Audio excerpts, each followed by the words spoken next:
Hello everyone, আশা করি তোমরা সবাই ভীষণ ভালো আছো। তো আজকে আমি আমার 15ই ডিসেম্বরের ব্রাইডের গল্প তোমাদের সাথে শেয়ার করতে আসলাম। তো তোমরা হয়তো অনেকেই জানো আমি চেষ্টা করি আমার ব্রাইডের লোকেশানে অন্তত 10 মিনিট আগে পৌঁছে যাওয়ার। সেরকমই গতকালও আমি একদম টাইমের ঠিক 15-20 মিনিট আগেই পৌঁছে গেছিলাম। আর এখানে দেখো ওর বসার জায়গাটা কি সুন্দরভাবে ডেকোরেট করেছিল। তো সেগুলোরই কিছু ক্লিপ নিয়ে আমরা একদম টাইমের আগেই আমার লোকেশানে পৌঁছে গেছি। আর সেখানে গিয়ে কিছুক্ষণ অপেক্ষা করতে হয়েছিল আমার ব্রাইডের জন্য। আর ওই যে দূরে হয়তো দেখতে পাবে এখন ওই যে হন্তদন্ত করে আমার ব্রাইড কিন্তু ছুটে আসছে, কারণ ও অলরেডি প্রায় 15-20 মিনিট মতো লেট। আর ও জানতো আমাদের পরে কাজ আছে, হেয়ার আর্টিস্টের কাজ আছে, তাই জন্য ভীষণ তাড়াহুড়ো করে কিন্তু ও এসছে। তো এবার শুনে না ওর কেমন লুক চাই। আমার একদম ন্যাচারাল আর একটু গ্লোই লুক চাই, একদম সিম্পলের মধ্যে। আচ্ছা, লিপস্টিক ডার্ক না নিউড? সেটা তুমি যেরকম মানে যেরকম তোমার মানে মনে হবে, ফেসে যেরকম ভালো লাগে, মানে এরকম ব্যাপার নেই যে ডার্কই পরা যাবে এরকম ব্যাপার নেই। ঠিক আছে, তোমার যেরকম মনে হচ্ছে আমার ফেসে যাচ্ছে সেরকম।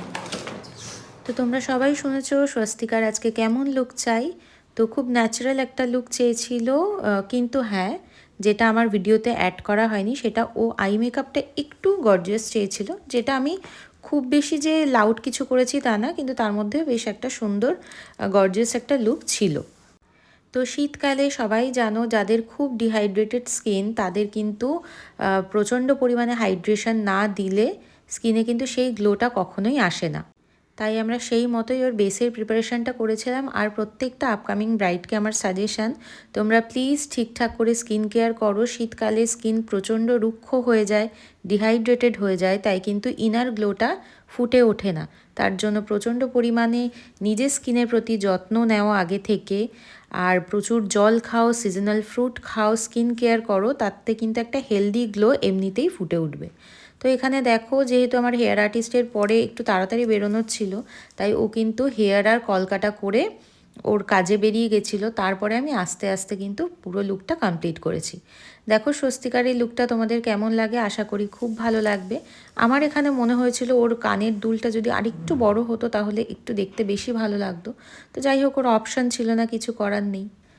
আর যেটা মারাত্মক ভুল হয়েছিল সেটা হচ্ছে দেখো টিকলিটা এখানে একটু ব্যাকা ছিল, যদিও পরের ক্লিপে দেখতে পাবে সেটা একদম সেট করে দিয়েছি ঠিকঠাক। এই সময় আমরা ভিডিও নেওয়ার সময় আমি বা আমার ব্রাইড কিন্তু কেউই টিকলিটা একদমই খেয়াল করতে পারিনি।